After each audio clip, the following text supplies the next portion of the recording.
That's probably a little bit too close for comfort for me, everybody. This is very, very impressive video. Authorities in northeast Texas were assessing damage this morning after a tornado destroyed homes, knocked train cars off their tracks, and injured at least 4 people. Actually, a man in an emergency response vehicle was rolling on his camera as it all happened.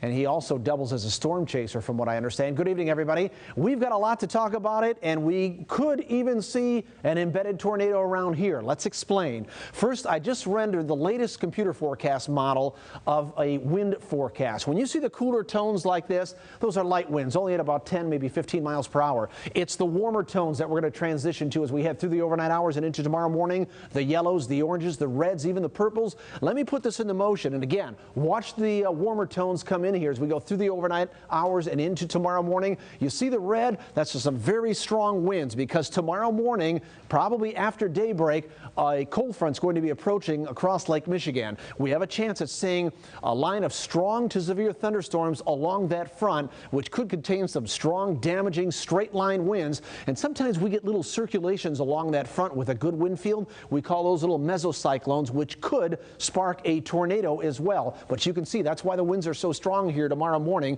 with the strong damaging winds possible as that front approaches. Now, as we go through the rest of Tuesday, you'll see still fairly good sustained winds out there, especially along the immediate lakeshore. That's where the winds are going to be the strongest. There's no friction out here. There's no buildings, no trees, no nothing. So that wind could just come tearing and ripping across that lake, and the strongest winds will in fact be along the lakeshore locations there. As we go through Wednesday, I just had a great big discussion this afternoon with the National Weather Service, and we all, as meteorologists, concluded that the core of the strongest winds will come through on Wednesday afternoon, and this model shows it perfectly. Look at the reds and the purples out there with some of these sustained winds up to 40 to 50 miles per hour. Make sure everything everywhere is tied down. You saw the stories about the boats we did a little bit earlier, and we're still going to have strong winds as we go into Wednesday night. This will finally start taming itself down by the time we go into Thursday. Temperatures out there are generally in the 60s. I don't expect to fall below about 60 degrees as we head through the overnight hours. Matter of fact, temperatures will probably actually go up. There's a big plume of moisture out here, but most of that's heading to the north and east. I think what we're expecting is to see some showers and storms develop down here along with the front, and then come racing in here just after daybreak tomorrow. They'll hit our lakeshore locations first. We are under moderate risk for severe weather development with that frontal passage tomorrow morning south and east of Grand Rapids. Everybody else is under a slight risk, but the big problem may be the strong, damaging straight line winds associated with the front. Let's take a peek at this. Here's the Fox 17 future track. There's that great big powerful fall storm. Windy conditions ahead of it, windy conditions behind it. Look at the convection that we have there, the strong to severe thunderstorms that may be rolling through here tomorrow. Otherwise, everything just pivots around that great big low.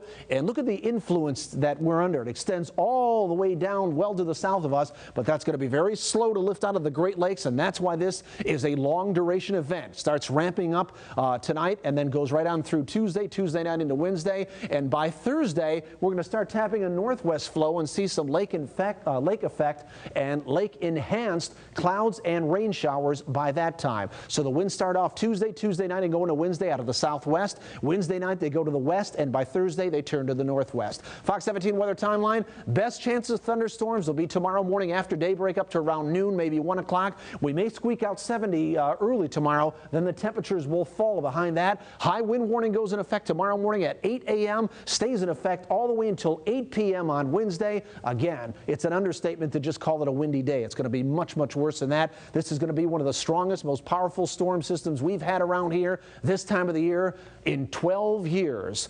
62 degrees on Wednesday, 47 degrees with some lake effect and lake enhanced rain showers on Thursday. As we go into Friday, Saturday, Sunday, and Monday, we will be in the 50s generally. Halloween night looks good in case you're going to be doing some trick-or-treating, but Friday morning is going to be very, very cold. But that's where we stand over the next several days. Tomorrow and Wednesday are going to be the really dicey conditions. You can always get more information, no matter what it's for weather-wise, by going to fox17online.com/weather, Christian. All right. Thanks, Kevin. All righty.